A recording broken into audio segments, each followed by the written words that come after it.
The council chamber floated in the void between stars, a massive structure that had witnessed 10,000 years of galactic history. Inside its crystalline walls, representatives from 200 species gathered in their designated sectors, their forms ranging from gaseous clouds to silicon-based giants. But today, all attention focused on the central podium where the elders stood.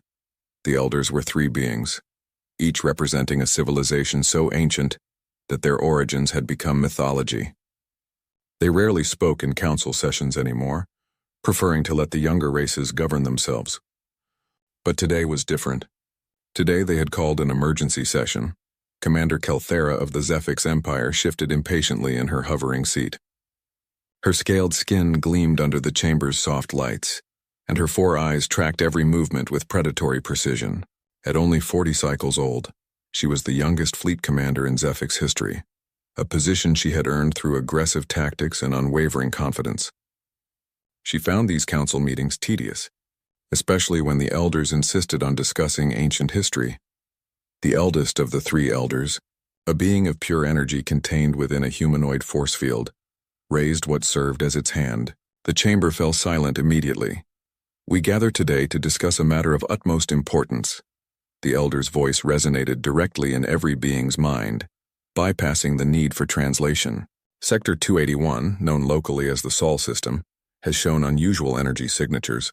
Several younger members have proposed investigating this quarantine zone. Kelthera felt a surge of satisfaction. Her proposal had reached the highest levels. For 3 cycles, she had been arguing that the Sol system quarantine was a waste of resources. The system contained a garden world, rare minerals, and strategic positioning. Yet it sat empty, forbidden to all, based on nothing but old fears. "The quarantine has been in place for 600 standard years," another council member spoke up, a reptilian being from the Thros Collective. "Perhaps it is time to reassess. Surely any threat has diminished by now." The second elder, appearing as a collection of geometric shapes that hurt to look at directly, pulsed with what might have been anger. "You do not understand. You were not there." "Precisely our point," Kelthera spoke boldly, rising from her seat. Protocol dictated she wait to be recognized, but she had never been one for excessive formality. "None of us were there. We only have stories, warnings, and fear. The elders speak of humanity as if they were demons, but what evidence do we have? Ancient battle reports from empires that no longer exist? Tales designed to frighten children?" A murmur rippled through the chamber. Some agreed with her boldness. Others looked scandalized. The elders, however, remained perfectly still. "You wish for evidence?" the third elder asked. This one appeared almost human itself, an aged figure in flowing robes. "Very well. We will share what we remember." The chamber's lights dimmed and a holographic display materialized in the center. It showed a blue-green planet, beautiful and inviting, orbiting a yellow star. "Earth," the elder continued, "a death world of the highest classification. Its gravity is crushing. Its atmosphere is corrosive to most species. Its weather patterns are violent beyond measure. Its oceans are toxic. Its native diseases would kill most of you within hours. Yet life not only survived there, it thrived." The image shifted to show creatures. Kelthera watched with fascination as predators with massive teeth chased prey across open plains. She saw organisms that could survive being frozen solid, then thaw and continue living. She witnessed creatures that could regenerate lost limbs, survive without water for months, or adapt to pressures that would crush starship hulls. And at the top of this nightmare ecosystem, the elder said softly, "Evolved humanity." The image now showed humans. They looked fragile, with soft skin and no natural weapons. Kelthera almost laughed. "These were the great threat?"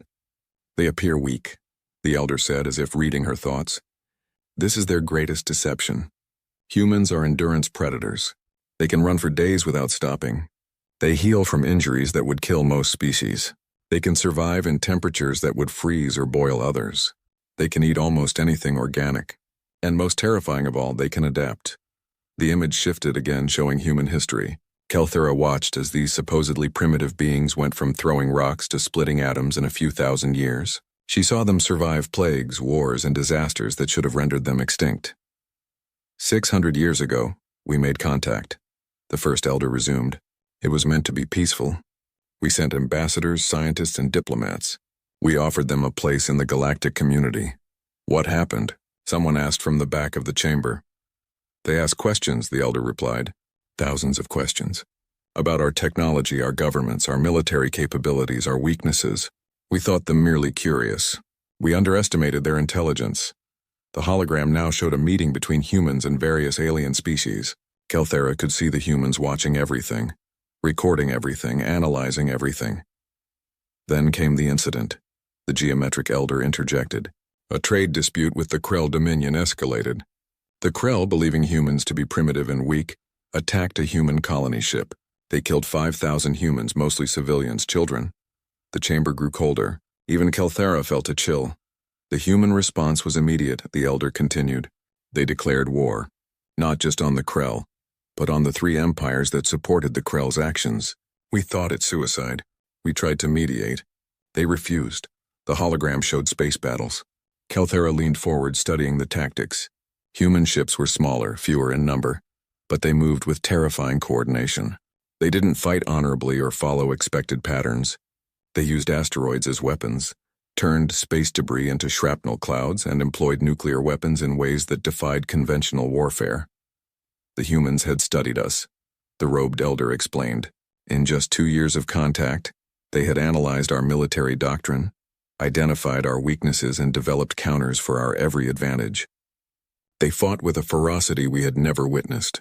They took casualties that would have broken any other species and kept fighting. When their ships were damaged, they rammed ours. When they ran out of ammunition, they used their ships as bombs. The battle footage was brutal. Kelthera watched human vessels sacrifice themselves to take down enemy flagships. She saw boarding actions where humans fought in hand-to-hand combat with species twice their size and won through sheer viciousness. In 3 months, they crippled the Krell Dominion, the first elder said quietly. In 6 months, they had defeated all 3 empires. They could have conquered us all.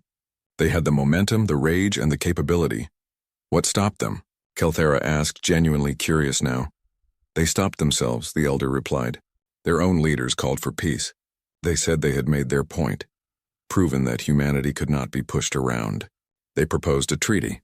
They would return to their home system and cease all expansion if we agreed to leave them alone. Completely alone. No contact, no trade, no observation. And we agreed, another council member asked incredulously. We agreed, the elder confirmed, because the alternative was a war that would have cost billions more lives. We established the quarantine zone, 5 light-years in radius around their star. We marked it forbidden, and for 600 years there has been silence. The hologram faded and the lights returned to normal. Kelthera processed what she had seen. It was impressive, certainly, but that was 6 centuries ago. Technology had advanced. The galactic community was stronger now. Surely these humans, isolated and alone, had fallen behind. With all respect to the elders, Kelthera said carefully. This was ancient history. 600 years is a long time. Without access to galactic technology and trade, the humans must have stagnated. They might even be extinct. We're maintaining an expensive quarantine zone around a possibly dead system, based on fear of what they once were. Other voices joined hers in agreement. The younger species, those who had joined the community in the last few centuries, had never even heard of humanity. To them it seemed absurd to waste resources on ghosts and legends. The elders looked at each other, communicating in ways beyond normal perception. Finally, the robed one spoke. We will say this once more, and we will not repeat it. The quarantine is not a punishment. It is not a prison. It is protection. Protection for you, not for them. Humanity chose silence. They chose to step back from the galaxy. This was their mercy, not their weakness.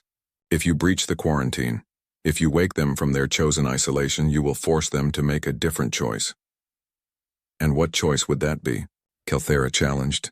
The elder's eyes, ancient and tired, met hers. Violence. Humanity is very good at violence. I'm not afraid of human violence, Kelthera declared. I propose we send a scouting mission.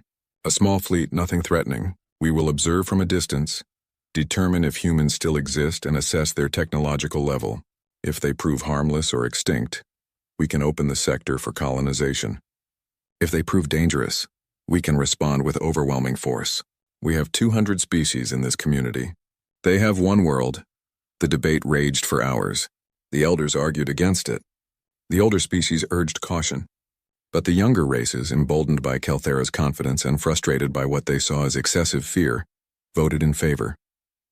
By a narrow margin, the scouting mission was approved. As the council dispersed, the robed elder approached Kelthera directly. Up close, she could see the weariness in its form, the weight of millennia. "Young commander," it said softly, "you believe we are cowards, afraid of shadows. You believe humanity is just another species, perhaps once dangerous but now diminished. You are wrong." "Then let me be wrong," Kelthera replied. "Let me see for myself." "You will," the elder said sadly. "And when you do, when you see what we try to protect you from, remember this moment. Remember that we warned you. Remember that you chose this." The elder turned to leave, then paused. "One more thing, Kelthera of the Zephyx. We have seen many species rise and fall. We have witnessed empires span galaxies and collapse into dust. In all our existence, across all our experience, we have learned one truth. There are only two types of species in this universe. Those who have met humanity and learned to fear them, and those who have met humanity and learned nothing because they are extinct." Kelthera watched the elder depart, feeling the first small seed of doubt, but she crushed it quickly. She had not become the youngest fleet commander by being cautious. She had earned her position through bold action and decisive victory. This would be no different. Within a week, she had assembled her scouting force. 50 ships, all equipped with the latest stealth technology. They would enter the quarantine zone, observe from maximum range, and return with data. Simple, safe, effective. As her fleet prepared to make the jump to the Sol system, Kelthera stood on the bridge of her flagship, studying the star charts.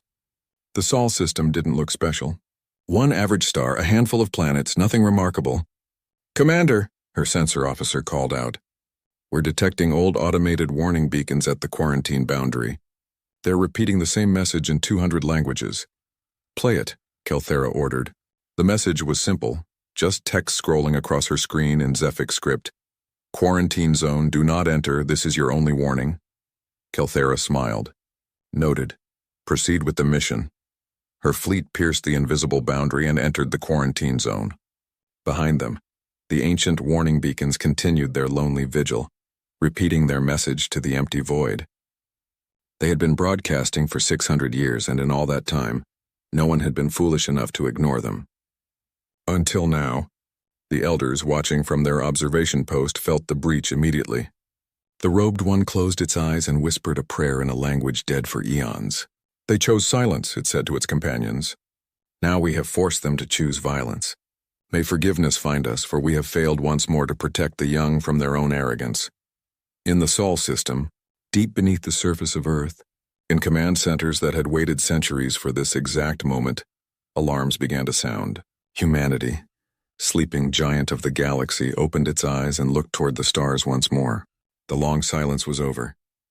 Kelthera's fleet emerged from hyperspace at the edge of the Sol system, their stealth fields active and sensors scanning in all directions. The bridge of her flagship hummed with quiet efficiency as officers monitored their instruments, searching for any sign of human activity. "Report," Kelthera commanded, settling into her command chair. "System appears stable." "Commander," her science officer replied, "we're detecting radio emissions from the inner system. Primitive electromagnetic broadcasts, similar to what pre-spaceflight civilizations use. No signs of advanced detection grids or defensive platforms." Kelthera felt vindicated. Primitive radio? The humans had regressed, just as she suspected. 600 years of isolation had done exactly what she predicted. They had fallen behind, perhaps even forgotten how to reach the stars. "Move us in slowly," she ordered. "I want detailed scans of every planet, every moon, every piece of debris larger than a meter. If humans still exist here, I want to know their capabilities." What Kelthera didn't know was that the moment her fleet breached the quarantine boundary, every military installation in the Sol system had gone to full alert. Deep beneath the Rocky Mountains on Earth, in a command center built into solid granite, Fleet Admiral Marcus Chen stood before a holographic display showing Kelthera's ships in perfect detail. "Confirmed intrusion," his tactical officer reported. 50 vessels, Zephyx configuration, standard military stealth systems. "They think we can't see them." Chen was a man in his 60s with gray hair and eyes that had seen too much combat. His uniform was simple, practical, bearing only one insignia, the emblem of Earth's unified defense force. He studied the alien ships with the calm of someone who had been preparing for this moment his entire life. "Let them look," Chen said quietly. "Activate Protocol Omega-7. I want them to see exactly what we want them to see, nothing more." Throughout the Sol system, a vast network of sensors and communication relays came alive. These weren't the primitive systems Kelthera's scanners were detecting. Those were decoys broadcast designed to make humanity appear backward and vulnerable. The real detection grid existed on a quantum level, invisible to conventional sensors, spread throughout the asteroid belt and Oort cloud like a spider's web. On Mars, in domed cities that stretched for hundreds of kilometers, millions of colonists went about their daily lives. But beneath those domes, in hardened bunkers, weapon systems that had slept for centuries began powering up. On Venus, beneath clouds of sulfuric acid, floating cities armed with weapons that could crack planets rotated into position. In the asteroid belt, thousands of automated defense platforms masked as mining equipment oriented themselves toward the approaching fleet. And everywhere, hidden in places no alien scanner would think to look, humanity's true ships waited. Not the civilian vessels visible in orbit around Earth, but the warships, sleek, deadly, and built with 6 centuries of focused military development. Kelthera's fleet moved deeper into the system, completely unaware of the guns now tracking their every move. "Picking up the 3rd planet now," her sensor officer announced. "Confirmed Earth. Oxygen, nitrogen atmosphere, liquid water oceans, electromagnetic emissions consistent with industrial civilization. Population centers visible on all continents. Are they broadcasting?" Kelthera asked. "Yes, Commander. Television signals, radio, primitive internet protocols. Nothing encrypted or militarized. It's all civilian traffic, entertainment broadcasts, news programs." Kelthera studied the data. Everything pointed to a civilization that had either forgotten its martial past or never recovered from the ancient war. The cities were large but built with simple materials. The orbital stations were basic, designed for science and commerce, not warfare. There were no obvious military installations, no weapons platforms, no fleet. "This is what the elders feared," she muttered. "They've become soft, peaceful, irrelevant." Her first officer, a cautious veteran named Krill, shifted uncomfortably. "Commander, the elders warned us. Perhaps we should observe from this distance and return with our findings." "Nonsense," Kelthera waved dismissively. "We've come this far. I want detailed scans of their infrastructure, their technology level, their resource distribution. This system is too valuable to abandon based on ancient superstition." She ordered her fleet to advance to the orbit of the 4th planet, a red desert world. From there they would have a clear view of Earth and its moon. In the command center on Earth, Admiral Chen watched the alien fleet position itself exactly where his analysts had predicted they would. "They're following the standard playbook," his intelligence officer observed. "Cautious approach, maintaining what they believe is safe distance, scanning for threats they can understand." "Good," Chen replied. "Let them feel confident. How long until the rest of the council notices they've breached the quarantine?" "Estimated 4 to 6 hours, sir. The elders will respond immediately, but the younger species will argue for more time to gather data." Chen nodded. "Then we have a window. Prepare the message drones. I want one positioned near every major galactic community world, ready to broadcast on my command." "Sir?" His communications officer spoke up hesitantly. "Are we really going to do this? After 600 years of peace, are we going to war again?" Chen turned to look at her. She was young, born in the peace that followed the long silence. She had trained for war her entire life but never believed she would see it. "They fired the first shot when they crossed the boundary," Chen said firmly. "The quarantine wasn't a suggestion. It was a treaty. They've broken it. Now we respond, not with genocide, not with conquest, but with a message that will echo for another 600 years. Humanity does not yield." Back in space, Kelthera's science team had completed their preliminary scans. "Commander, we're detecting approximately 12 billion humans on Earth. Another 2 billion spread across orbital stations and the moon. Their technology appears to be roughly equivalent to late industrial age, early digital period. No spacecraft capable of interstellar travel detected. No energy signatures consistent with antimatter or fusion weapons." Kelthera smiled. The galaxy had been afraid of this, a species that hadn't even developed proper fusion power. "Excellent. Prepare a communication package for the Council. Include all scan data. We'll recommend the quarantine be lifted and the system opened for colonization. We can relocate the humans to a preserve somewhere. Let them live out their simple existence while we exploit the system's resources. Commander, her tactical officer suddenly called out an alarm. Energy spike detected. One of the orbital stations around Earth just powered up something massive. Weapons? Kelthera demanded. The Galactic Council chamber erupted into chaos the moment Kelthera finished her report. Representatives from 200 species shouted over each other, their translation devices creating a cacophony of overlapping voices. Some demanded immediate military action. Others called for diplomatic solutions. A few of the older species who remembered the stories simply sat in stunned silence. "Order!" the council speaker bellowed, his voice amplified to override all others. "We will have order!" Kelthera stood at the central podium, her scales still pale from the encounter. 3 days had passed since her fleet's retreat from Sol, but she could still see those human ships appearing from nowhere, surrounding her forces with casual efficiency. She had filed her report immediately, expecting support, perhaps even sympathy for facing an unexpected threat. Instead, she found only accusations. "You were warned," a representative from the Vorlax species shouted, its tentacles writhing with agitation. "The Elders explicitly advised against this mission."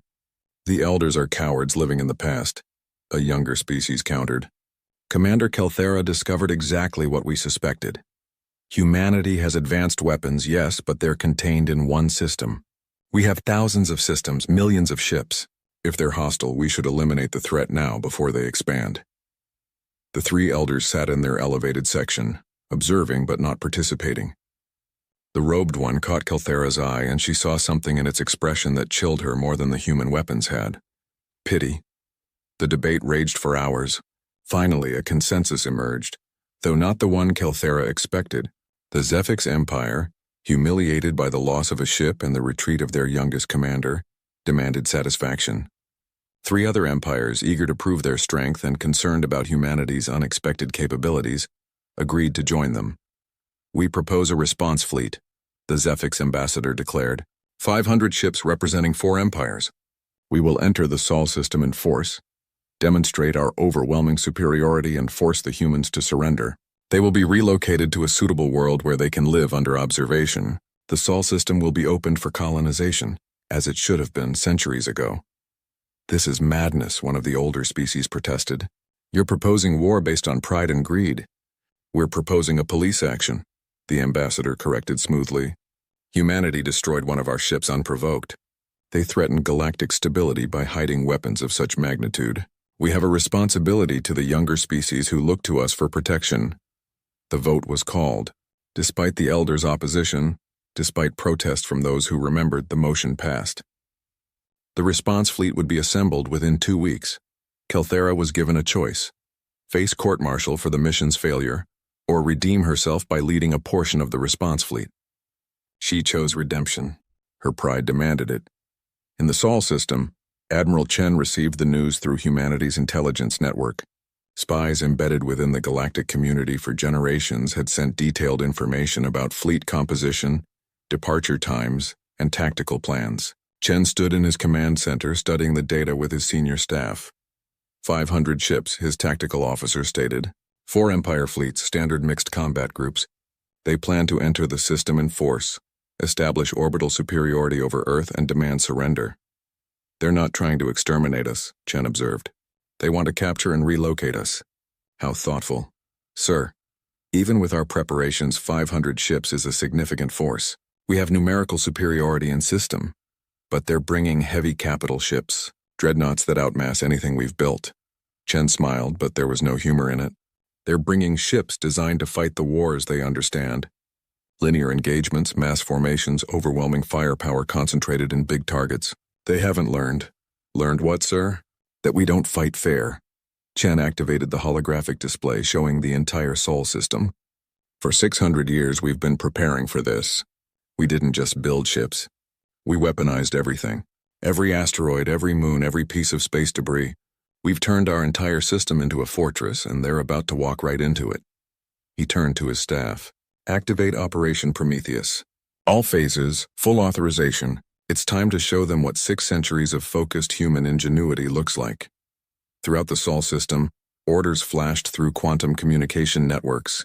On Mars, massive railgun batteries rose from beneath the red sand. On Europa, ice fields split open to reveal missile silos containing weapons that had never been fired in anger. In the asteroid belt, thousands of rocks that had been carefully positioned over decades began slow, precise maneuvers, and in orbit around Neptune, where no one would think to look, humanity's true fleet began powering up. These weren't the patrol ships that had confronted Kelthera. These were warships designed with one purpose: to kill larger, more powerful vessels through speed, coordination, and weapons the galaxy had never seen. Captain Sarah Okonkwo stood on the bridge of the UDS Relentless, one of humanity's newest hunter-killer cruisers. At 35, she was young for a capital ship commander, but she had trained her entire life for this moment. Her crew of 200 moved with practiced efficiency, bringing the ship's systems online. "Ma'am, we're receiving the final battle plan from Fleet Command," her XO reported. "We're assigned to Wolfpack 7, target priority Alpha. We'll engage the enemy dreadnoughts once they're in the kill zone." Sarah studied the tactical display. The enemy fleet would enter the system in standard formation, dreadnoughts at the center, cruisers and destroyers screening. They would advance toward Earth expecting resistance at the outer planets. They wouldn't find any. "They're going to think we're hiding," she murmured, "that we're afraid." "Aren't we letting them think exactly that, ma'am?" her weapons officer asked. "Yes, and when they're deep in our system, surrounded by what they think are just rocks and ice, we'll teach them that in space. Everything is a weapon if you're creative enough." 2 weeks later, the combined fleet of the 4 empires gathered at the quarantine boundary. Kelthera stood on the bridge of her new flagship, the Retribution, a heavy cruiser given to her for this mission. Around her, 500 warships prepared to jump into the Sol system. The fleet commander, Admiral Varkos of the Thros Collective, broadcast to all ships, "Today we restore order to the galaxy. The humans have shown themselves to be hostile and dangerous. We will enter their system, neutralize their defenses, and force their surrender. This is not a war of extermination. We are civilized beings. We will offer them one chance to evacuate their worlds peacefully. If they refuse, we will use necessary force." Kelthera listened to the speech and felt nothing but emptiness. She remembered Admiral Chen's face on that transmission, the weariness in his eyes. She remembered the Elder's warnings. Part of her wanted to call this off, to turn back. But she had chosen this path, and her pride would not let her retreat again. "All ships jump in 3, 2, 1, jump." The fleet emerged from hyperspace at the edge of the Sol system. Sensors immediately began scanning for threats. They found nothing. No ships, no stations, no weapons platforms. The system appeared empty except for the worlds themselves and their orbital infrastructure.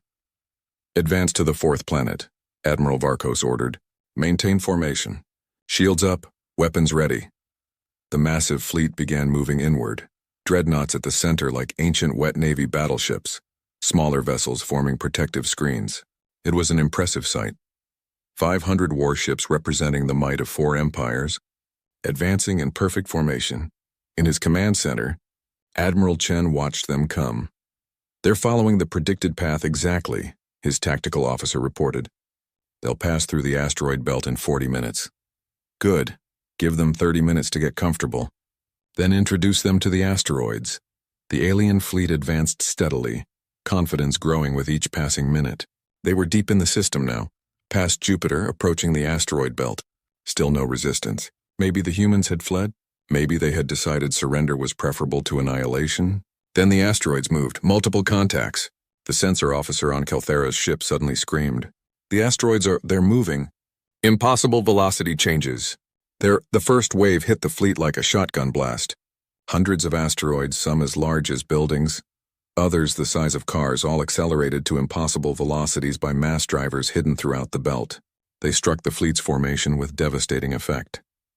Ships raised shields, but asteroids don't care about shields. The kinetic energy was so massive that shields overloaded instantly. The first 3 dreadnoughts to be hit simply broke apart, their hulls shattered by rocks moving at percentages of light speed. "Evasive action!" Varkos screamed. "Break formation. Return fire!" But what do you shoot at? The asteroids weren't ships with engines and reactors to target. They were just rocks, and there were thousands of them, all moving, all deadly. The fleet scattered, and that's when the second phase began. From the ice of Europa, missiles launched in waves. Not dozens, not hundreds, but thousands. Each missile was smart, capable of independent targeting and course correction. They swarmed through space like angry insects seeking engine signatures. "This isn't warfare," Kelthera whispered in horror as she watched another dreadnought die, overwhelmed by dozens of missile strikes. "This is murder." "All ships retreat," Admiral Varkos began, but his transmission was cut off as his flagship took a direct hit from an asteroid the size of a small moon.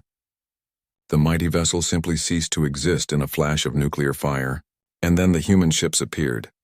Not from hyperspace, not from behind planets, but from the asteroids themselves. They had been hiding among the rocks, their heat signatures masked, waiting. Sarah Okonkwo's ship, the Relentless, emerged from concealment alongside 30 other hunter-killers. "Wolfpack 7, engage at will. Target the remaining dreadnoughts. Make every shot count." Her ship was tiny compared to the enemy capital ships, but it was fast and armed with weapons designed specifically for this purpose. Plasma lances that could punch through armor like tissue paper. Antimatter torpedoes that could crack a dreadnought in half.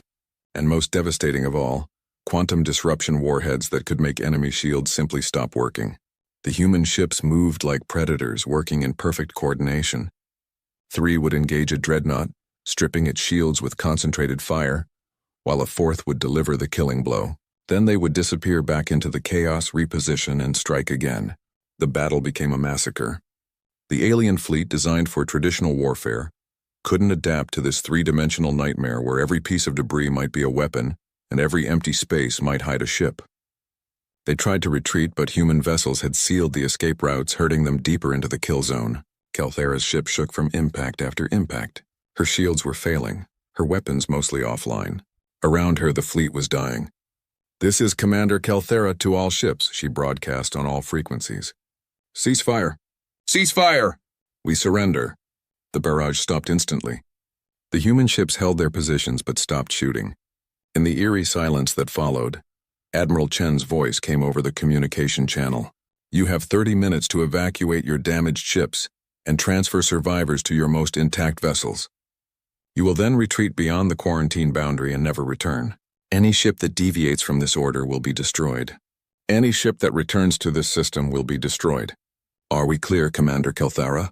"Yes," she whispered, too stunned for anything else. "We understand." She looked at her tactical display. Of 500 ships, only 40 were still combat capable. The rest were destroyed or so badly damaged they would have to be abandoned. Thousands were dead. An entire fleet representing 4 empires had been shattered in less than 2 hours. As her survivors limped toward the system's edge, loading every escape pod and survivor they could find, Kelthera finally understood what the elders had been trying to tell her. This wasn't about human weapons or human ships. It was about human thinking. They had taken 600 years of isolation and turned it into 600 years of preparation. They had looked at the galaxy's way of war and decided to fight differently. When the last survivor was aboard and the remaining ships crossed back into neutral space, Kelthera received one final transmission from Admiral Chen. "You came here to conquer us," he said quietly. "You thought numbers and firepower would be enough. But we've spent 6 centuries learning one lesson that you still haven't understood. In space, the winner isn't the one with the biggest guns. It's the one who controls the battlefield. This entire system is our weapon. Every rock, every ice crystal, every planet and moon. You can't conquer Earth without conquering the whole system, and we've made sure that's impossible." He paused, then continued. "Go back to your council. Tell them what happened here. Tell them that the elders were right to fear us. Not because we're monsters, but because we're very, very good at survival, and we will do whatever it takes to ensure our survival. The quarantine stays forever." The transmission ended. Kelthera sat in her command chair, watching Earth recede on her display. That beautiful blue world, surrounded by debris from the battle, protected by a people who had turned their home into an unassailable fortress. She had started this mission to prove the elders wrong.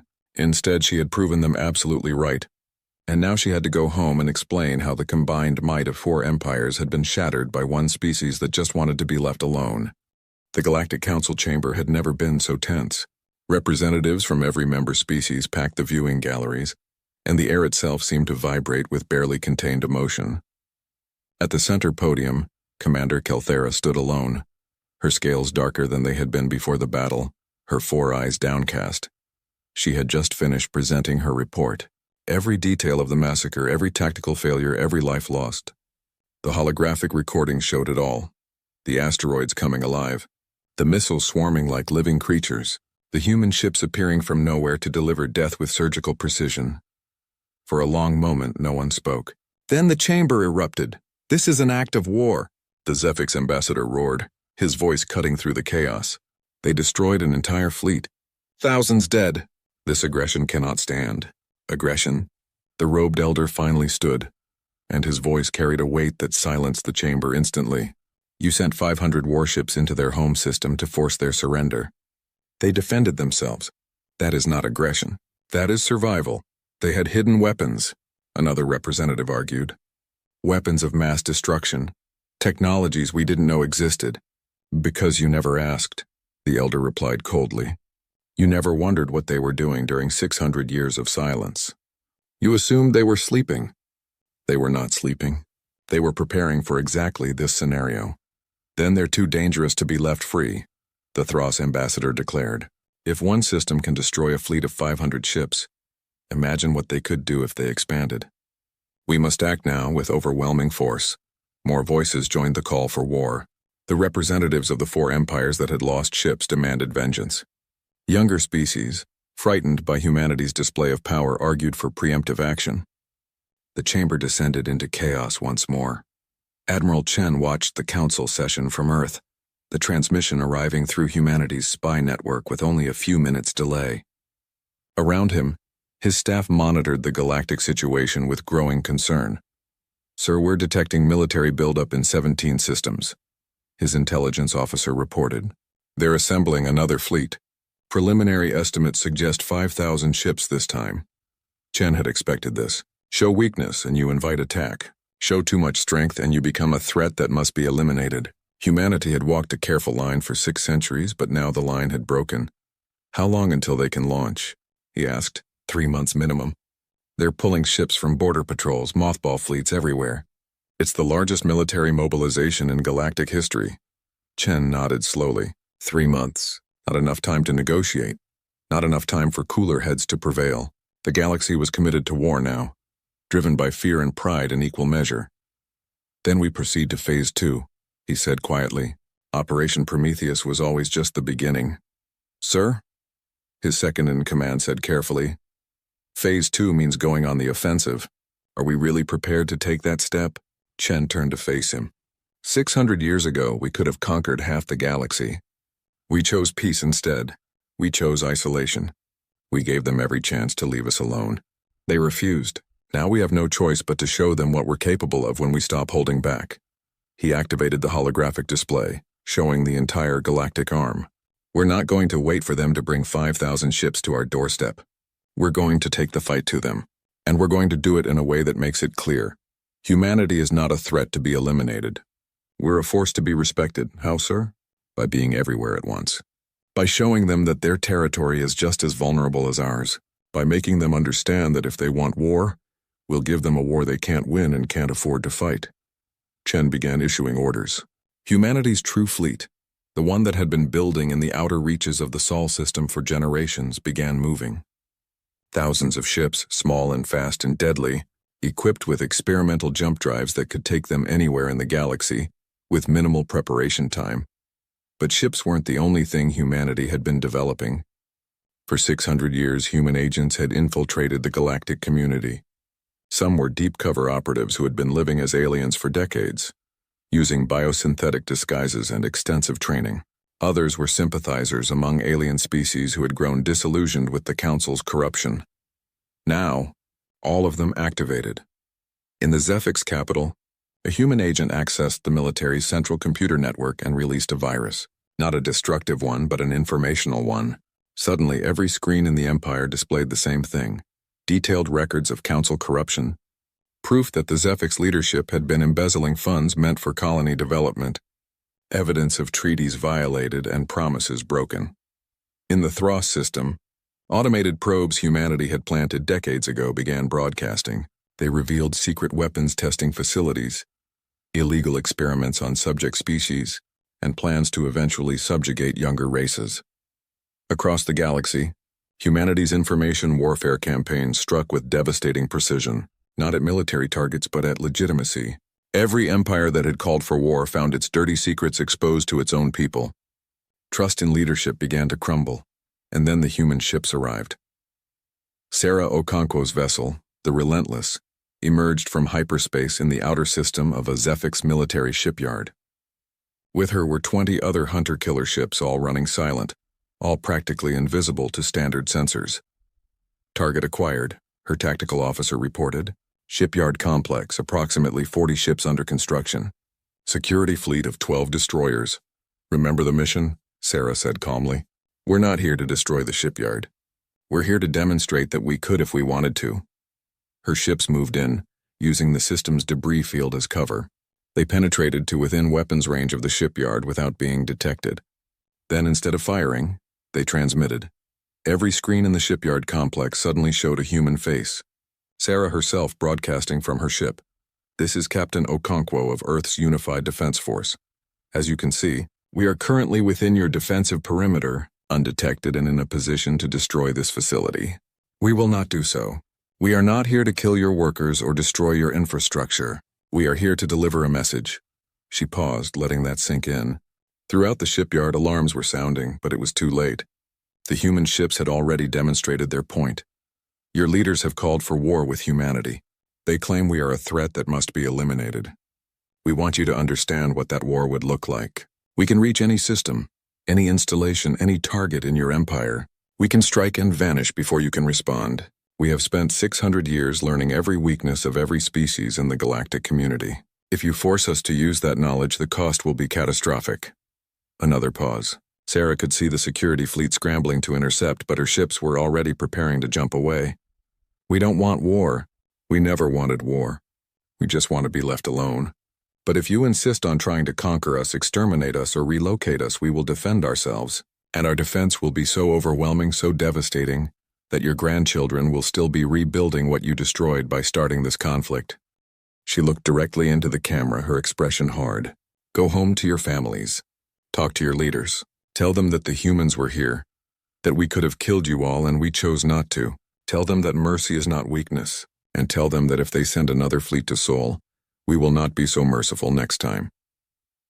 The transmission ended. Sarah's ships jumped away, leaving behind a shipyard full of shocked workers and military personnel who realized how close they had come to death. This scene repeated across the galaxy. Human ships appeared in dozens of systems, always at strategic targets, always demonstrating they could strike at will, always delivering the same message. We can reach you, we can hurt you, but we're choosing not to. Yet. The effect was immediate and profound. Civilian populations who had been calling for human extermination suddenly realized that humans could exterminate them just as easily. Workers at military facilities understood that their jobs made them targets. The war that had seemed distant and righteous suddenly became personal and terrifying. In the council chamber, emergency sessions ran day and night as reports flooded in of human incursions. But something else was happening too. The information warfare campaign was bearing fruit. On dozens of worlds, protests erupted against the war. Citizens demanded to know why their leaders had provoked humanity. Opposition parties seized on the revealed corruption to challenge sitting governments. The unified front against humanity began to crack. Kelthera watched it all from her quarters, no longer trusted with command after the disaster at Sol. She had been reviewing the battle recordings obsessively, trying to understand what had gone wrong. But she finally realized nothing had gone wrong.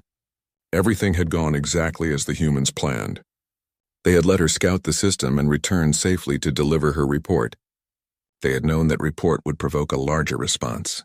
They had prepared the perfect trap and waited for their enemies to walk into it. And now, they were using the aftermath to divide the galaxy against itself. A message arrived on her private console. Encrypted, routed through channels that shouldn't exist. She almost deleted it, but curiosity made her open it. It was from Admiral Chen. Commander Kelthera, I hope this message finds you well. I wanted you to know that I do not consider you an enemy. You are a soldier who followed orders, and you've paid for those orders with your career and your pride. I respect that. I'm contacting you because I believe you, unlike your leaders, are capable of learning. The elders tried to warn you. We tried to warn you. But sometimes people must touch the fire before they believe it burns. You've touched the fire. You know what we're capable of. Now I need you to help me prevent a larger war.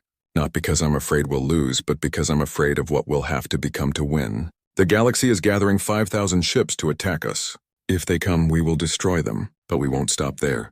We'll have to eliminate the capacity to build more fleets, which means striking at shipyards, industrial centers, resource extraction facilities. The death toll will be in the billions, not thousands. I don't want that. I'm betting you don't want that either. There is another way. But it requires someone in the council with the courage to speak truth, even when that truth is uncomfortable. It requires someone who can look past pride and see reality. I think you might be that person. If I'm wrong, delete this message and forget we spoke. If I'm right, respond. And let's talk about how to end this before it truly begins. The choice is yours, Commander. Kelthera stared at the message for a long time. Her career was already destroyed. Her reputation in ruins. She had nothing left to lose except her life. And at this point, she wasn't sure that was worth much. But perhaps she could do one last thing. One act of service, not to her empire, but to all the civilizations that would suffer if this war continued. She began typing a response. Across the galaxy, humanity's campaign continued. Not random strikes, but calculated pressure. Exposing corruption here. Demonstrating capability there. Always walking the line between showing strength and avoiding needless casualties. It was a delicate dance, and Chen knew they couldn't maintain it forever. But they didn't need forever. They just needed long enough for reason to overcome pride.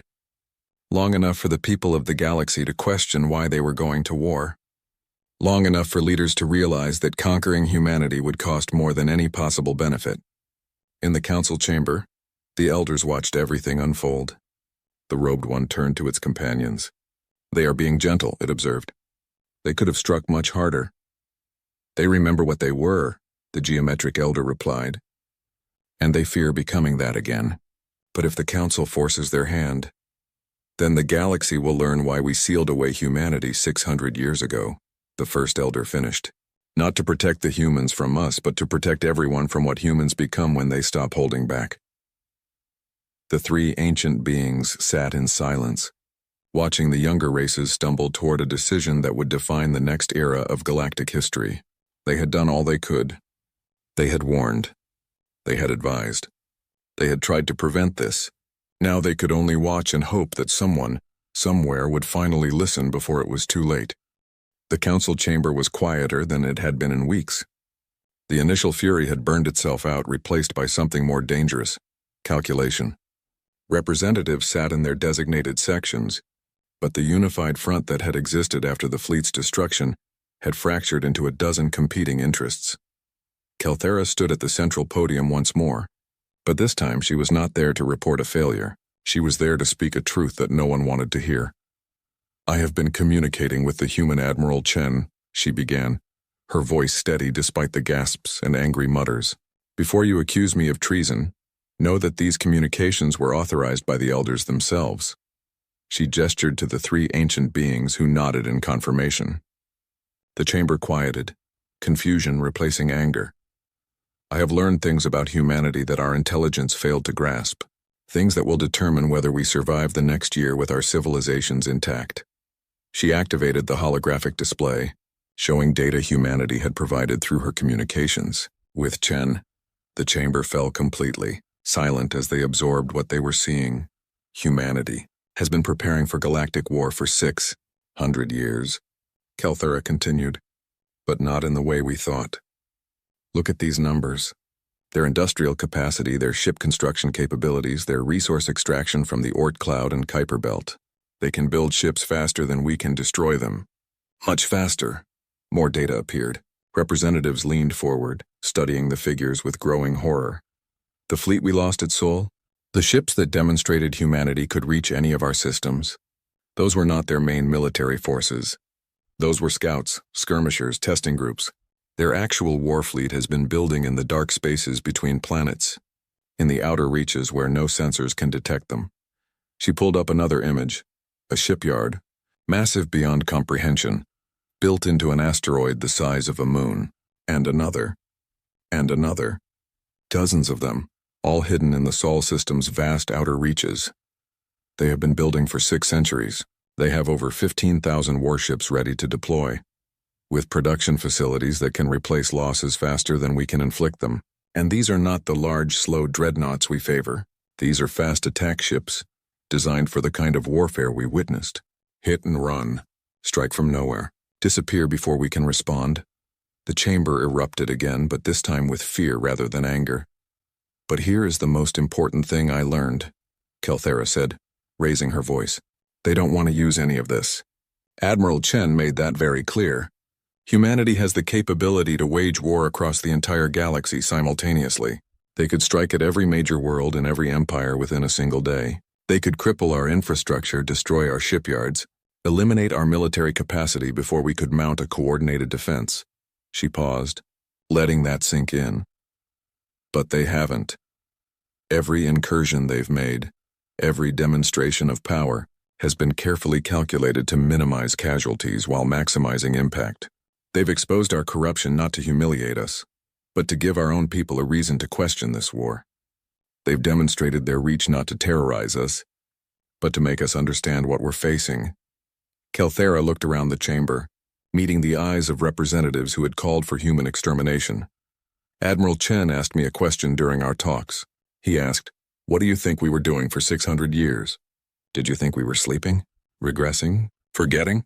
No, we were learning. We studied every species in the galactic community. We analyzed your military tactics, your social structures, your economies, your weaknesses. We prepared for every possible scenario, and then we waited."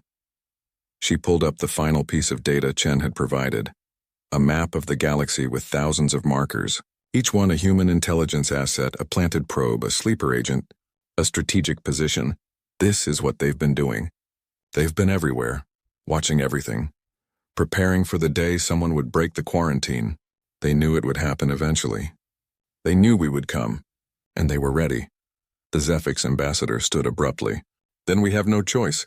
If they're this prepared, this dangerous, we must strike with everything we have. 5,000 ships, 10,000, whatever it takes. To what end?" The robed elder finally spoke, standing from its position. "Young one, you still don't understand. Commander Kelthera has just explained that humanity can outproduce us, outmaneuver us, and strike at will anywhere in our territory. What do you think happens when you send 10,000 ships to Sol?" The elder gestured and a new hologram appeared, a simulation. "This is what happens. Your fleet enters the Sol system. Humanity springs another trap, destroying perhaps half your ships. The survivors retreat. You celebrate the casualties you inflicted, claim victory in a battle. But while you're rebuilding that fleet, humanity's 15,000 warships deploy to your space. The simulation showed human ships spreading across the galaxy like a plague, striking at targets simultaneously. They don't need to conquer planets. They don't need to occupy territory. They just need to destroy your capacity to build more ships, your shipyards, your factories, your resource operations. Within weeks, your military-industrial complex is crippled. Within months, you cannot defend yourselves. And humanity still has most of its fleet intact." The geometric elder took over. "You cannot win a war of attrition against a species that spent 600 years preparing for exactly that scenario. You cannot win a war of production against a species that turned their entire solar system into a factory. You cannot win a war of intelligence against a species that has been studying you for centuries while you ignored them." "Then what do we do?" someone shouted from the gallery. "Surrender? Let them dictate terms?" "No."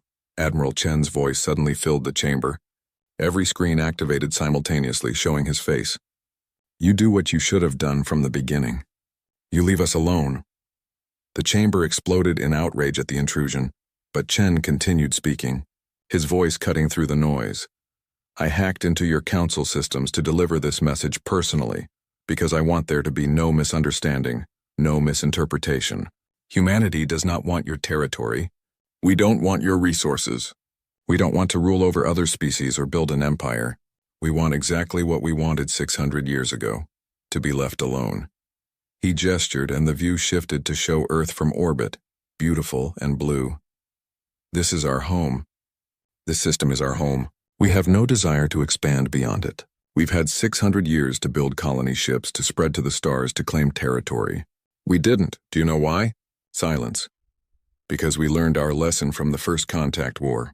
We learned that when humanity spreads out, when we compete with other species for resources and territory, conflict becomes inevitable.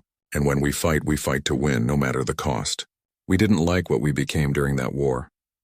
We didn't like the things we had to do to survive. Chen's expression softened slightly, so we made a choice. We chose to stay home. To build deep rather than wide.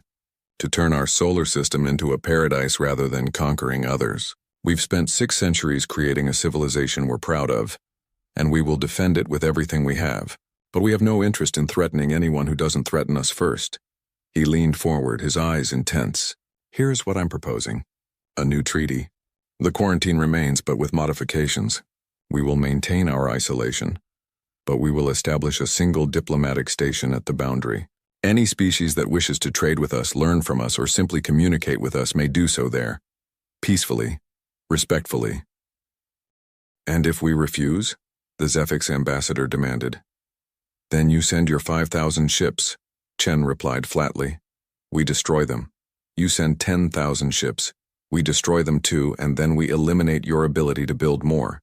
You try to wage total war against us, and we wage total war back. And when the smoke clears, humanity will still be here and your civilizations will be smoking ruins. He let that hang in the air. But I don't think that's what anyone really wants. I've been monitoring your internal communications. Your people are protesting the war. Your economies are suffering from military mobilization. Your governments are fracturing over the corruption we exposed. You're already paying a price for this conflict, and the real war hasn't even started. Chen's voice softened. I'm giving you a way out. A way to end this without losing billions of lives and centuries of progress. Take it. Please. For a long moment, no one spoke. Then the robed elders stood. The elders support this proposal. We should have done this 600 years ago instead of simply sealing humanity away. Isolation was born of fear, and fear breeds resentment and misunderstanding. A diplomatic station, a single point of controlled contact, is wisdom. Seconded, said several older species almost immediately. But the younger species, led by the 4 empires that had lost ships, hesitated. Pride warred with pragmatism in their expressions. Kelthara, still at the podium, made a decision. She reached up and removed her rank insignia, placing them on the podium. I was the one who started this, she said quietly. I refused to heed the elders' warnings. I insisted on the scouting mission. I advocated for the military response. Every death in this conflict traces back to my arrogance and ambition. She looked directly at the Zephyr's ambassador. I resign my commission. I accept full responsibility for the disaster. But before I leave this chamber, I will say one final thing. Do not make my mistake. Do not let pride destroy our civilization. The humans are offering peace with honor. Take it. She turned and walked toward the exit. As she reached the door, the robed elder spoke. Commander Kelthara, you do not need to resign. You have shown true wisdom today, and wisdom is earned through mistakes acknowledged and learned from. Your people will need leaders who understand humanity in the years to come. Stay. Kelthara paused, then slowly returned to the podium, though she did not pick up her insignia. The debate that followed lasted for 3 days. Arguments raged back and forth. The military mobilization continued even as diplomats searched for compromise. But slowly, inevitably, the weight of reality overcame pride. On the 3rd day, the vote was called. The proposal passed by a significant margin. The quarantine would become a boundary, with a single diplomatic station. Humanity would maintain its isolation but agree to limited contact. Neither side would enter the other's space without explicit permission. When the results were announced, Admiral Chen appeared on the screens again. Thank you, he said simply. We will begin construction of the diplomatic station immediately. It will be complete within 6 months. We look forward to establishing peaceful relations with any species that wishes to engage with us in good faith. He paused, then added, and to the elders, Thank you for trying to prevent this conflict. We understand now that you were trying to protect everyone, not just us. We hope that going forward we can work together to build a better galaxy. The transmission ended.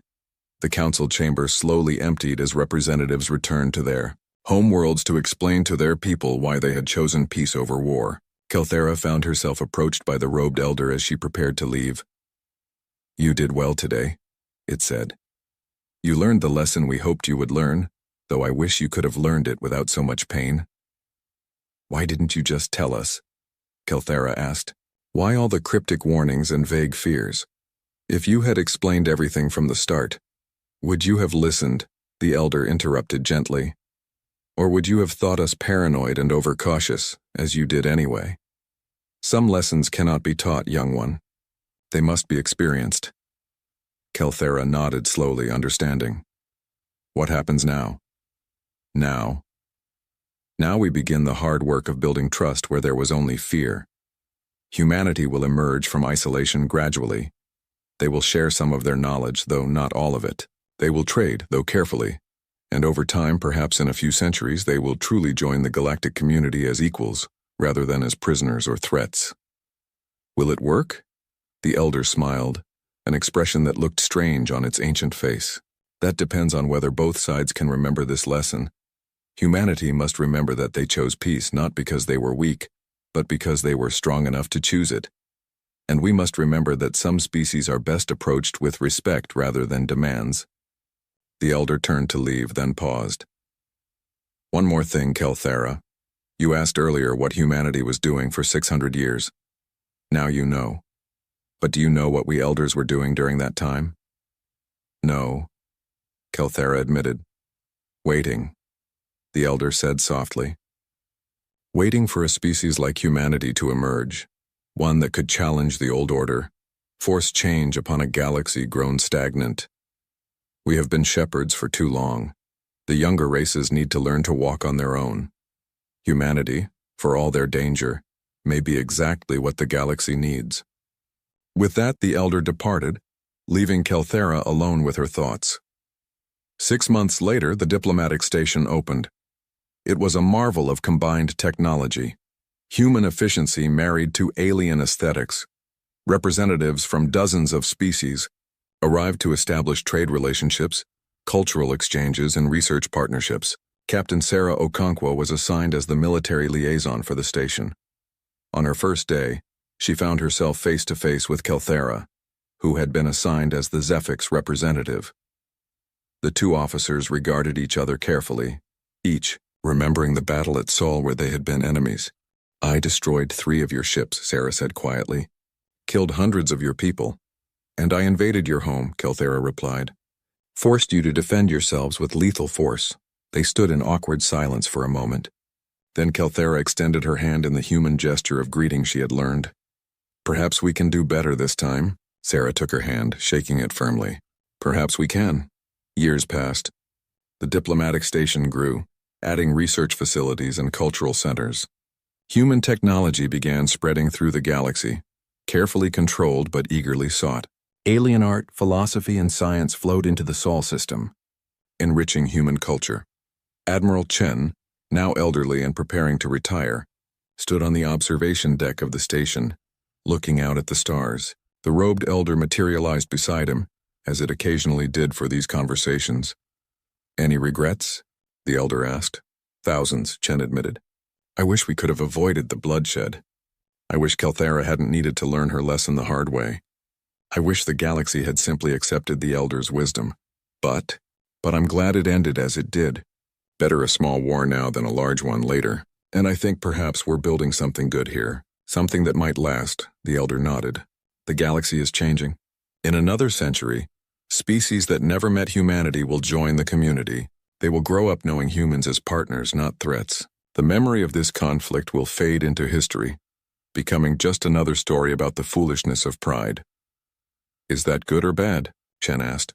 Both, the elder replied. Good, because it means peace has become normal. Bad, because those who forget history are doomed to repeat it. But that is the cycle. We elders will be here to remember and to warn the next generation when they grow too confident.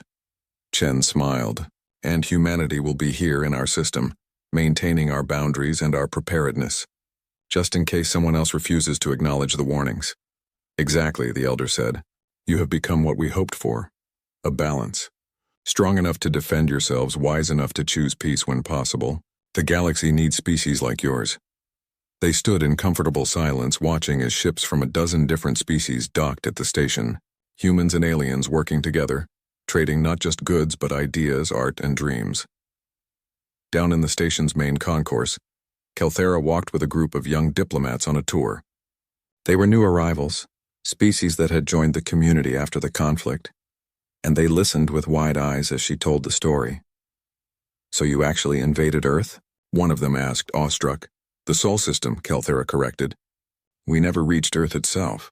And yes, I led a portion of the fleet that attempted to force humanity's surrender. What was it like, fighting humans?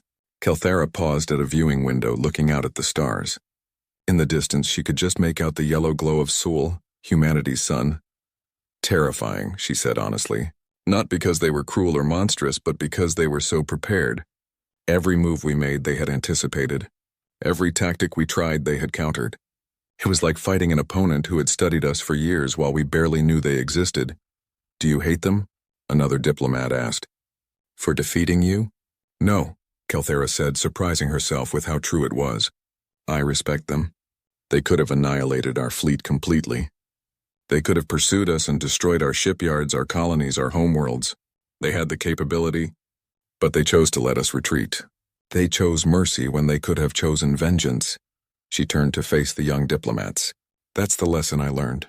Strength without mercy is tyranny, but mercy without strength is weakness. Humanity has both, and that makes them worth respecting, worth learning from, and worth having as friends rather than enemies. One of the diplomats pulled out a datapad. I read that humans have a saying about this. Something about sleeping giants. Kelthera smiled, a gesture she had learned from humans. Yes, let sleeping giants lie, but the truth is humanity was never sleeping. They were just resting, waiting, watching. And when we forced them to wake up, we learned a valuable lesson about the difference between dormant and dead. In a classroom on Earth, a teacher stood before a group of children, explaining the history of the conflict of awakening, as it had come to be known. And so, the teacher concluded, after 600 years of isolation, humanity rejoined the galactic community. Not as conquerors, not as victims, but as equals. We showed the galaxy that we could defend ourselves, but more importantly, we showed them that we could choose peace even when we had the power to choose war. A small hand raised. Teacher, why did we wait so long? If we were so strong, why didn't we just take over? The teacher smiled. Because, Michael, being strong doesn't mean you have to use that strength. True power is knowing when not to fight. We could have conquered the galaxy, but what would we have gained? Territory we didn't need? Resources we already had? Enemies we didn't want? So we stayed home because we were happy here? Another child asked. Exactly. Earth is our home. This system is our home. We built something wonderful here and we were content with it. Sometimes the bravest thing you can do is stay where you are and protect what you love, rather than always seeking more. But we did fight when they came, Michael pointed out. Yes, the teacher acknowledged. Because protecting your home is different from conquering someone else's. When you fight to defend what you love, that's not aggression. That's survival, and humanity has always been very good at survival. The lesson ended, and the children filed out to the playground. Through the windows, they could see the blue sky of Earth, with artificial satellites and orbital stations visible as tiny dots. Most of those stations now included alien visitors, researchers, and diplomats. Earth had changed, but it was still home. In the council chamber, now reformed and restructured with human representatives sitting among the other species, a new proposal was being discussed. A joint exploration mission to a distant galaxy, one that would include ships and crew from 20 different species, including humanity. The human representative, Ambassador James Okoro, listened carefully to the arguments before speaking. Humanity supports this mission, he said, but we propose one addition to the charter. Any species we encounter in that distant galaxy should be approached with respect and caution. We should learn from them, not immediately assume we have the right to interfere in their development. You speak from experience, an elder observed. We do, James agreed. We remember what it was like when the galaxy first contacted us. We remember the assumptions made, the condescension, the failure to truly listen. We don't want to be that species for someone else. The proposal was amended and passed. The mission would launch in 2 years, with a carefully selected crew trained in first contact protocols that emphasized respect over efficiency. As the session ended, James found himself walking with the robed elder through the station's gardens, a section maintained by both human and alien botanists, where plants from dozens of worlds grew together. "Do you think we've changed the galaxy?" James asked. "You have," the elder replied, "but perhaps not in the way you think. The greatest change wasn't in your technology or your military demonstrations. It was in your example." "What do you mean?" "For thousands of years, the pattern has been the same. Species join the community. They conform to established norms. They compete for resources and influence within the existing structure. You broke that pattern. You showed that it's possible to maintain your identity, your independence, while still cooperating with others. You proved that saying no to the galaxy doesn't mean saying no to civilization." The elder paused beside a human rosebush, growing next to an alien plant with bioluminescent flowers. Many younger species watched what happened with humanity. They saw you defend yourself successfully. They saw you refuse to be bullied or relocated. And now, some of them are starting to question whether they need to give up so much of their autonomy to be part of the community. You've inspired a revolution, though a peaceful one. "Is that good?" James asked, concerned. "We don't want to destabilize the galaxy." "It's necessary," the elder corrected. The old order was stagnant. We elders maintained peace, but it was the peace of control, not cooperation. The galaxy needs to grow beyond us, and humanity has shown a path forward. It won't be easy, and there will be conflicts as species renegotiate their relationships with the community. But it will be worth it. And you're okay with that? With becoming less relevant? The elder smiled, that strange expression on its ancient face. "We have been the galaxy's guardians for 10,000 years. We're tired. We're ready to step back and let the younger races find their own way. Humanity has proven that's possible. Now others will follow your example, and the galaxy will be stronger for it." Back on Earth, Admiral Chen sat in his retirement home, a modest house overlooking the Pacific Ocean. He was 80 now, his hair white, his body tired. But his mind was still sharp, and he often spent his evenings reviewing reports from the diplomatic station, keeping track of the galaxy he had helped reshape. A message arrived on his personal console. It was from Calthera. "Admiral Chen, I hope this message finds you well. I wanted you to know that the Zephyx Empire is establishing a military academy program based on human tactics and strategy. We're calling it the Chen Protocol, in honor of your role in teaching us that preparation and patience are more valuable than pride and aggression. Several other species are implementing similar programs. You've changed not just our politics but our entire approach to security and defense. Thank you for the lesson, even though it was painful to learn. May you enjoy your retirement in peace. You've earned it." Chen smiled and typed a simple response. "The best victories are the ones where everyone survives to learn from them. Enjoy the peace you helped build." He sent the message and turned to look out at the ocean. The sun was setting, painting the sky in shades of orange and purple. In orbit above, he knew the defensive platforms were still active, still watching, still ready. Humanity had not forgotten the lessons of preparedness even in peacetime. But they had also not forgotten the most important lesson of all, that the greatest strength was choosing when not to fight. Years turned into decades. The diplomatic station grew into a small city in space. Humans and aliens lived and worked together, their children playing in corridors that reflected both Earth's design sensibilities and alien aesthetics. Cultural exchange flourished. Human music incorporated alien instruments. Alien art began incorporating human perspectives. And slowly, carefully, humanity began expanding beyond Sol. Not in a rush of colonization, but in a measured, deliberate way. Always with permission, always in cooperation with the galactic community. A science station here, a joint research facility there. Never claiming territory, always contributing to the common good. The elders watched it all and were satisfied. Their long vigil was coming to an end. The galaxy no longer needed ancient guardians. It had found its own way forward, led by species that had learned to balance strength with wisdom. On the 50th anniversary of the Conflict of Awakening, a memorial was unveiled at the diplomatic station. It listed the names of everyone who had died in the fighting, the 10 humans killed in the initial attack, the thousands of aliens lost in the battles that followed. At the bottom, a simple inscription in both human and galactic standard script. We remember those who died so that others might learn. May their sacrifice teach us that peace is always worth choosing when strength gives us the choice to make. Kelthera stood at the memorial with Sarah Okonkwo, both of them now retired but still friends after decades of working together. They placed flowers at the base, a human tradition that had spread to other species. Do you think it will last? Kelthera asked. This peace? As long as people remember why it exists, Sarah replied. As long as we remember what the alternative costs. They stood in silence for a moment, then Kelthera spoke again. I've been writing a book about the conflict, about what I learned. I wanted to ask your permission to include your perspective. What's the title? Sarah asked. Kelthera smiled.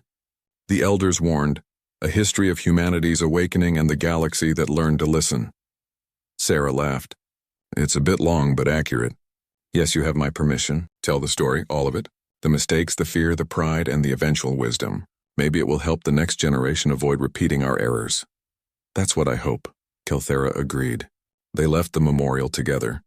2 old soldiers who had become friends walking through a station that symbolized everything they had fought for and nearly destroyed. Behind them, the memorial stood as a reminder.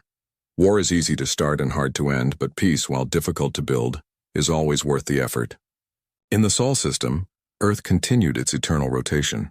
Humanity had awakened from its long silence, not as conquerors or victims, but as a people who had learned that true strength lies not in dominating others, but in defending what you love and choosing peace when you have the power to choose otherwise. The Elders had warned them not to awaken humanity.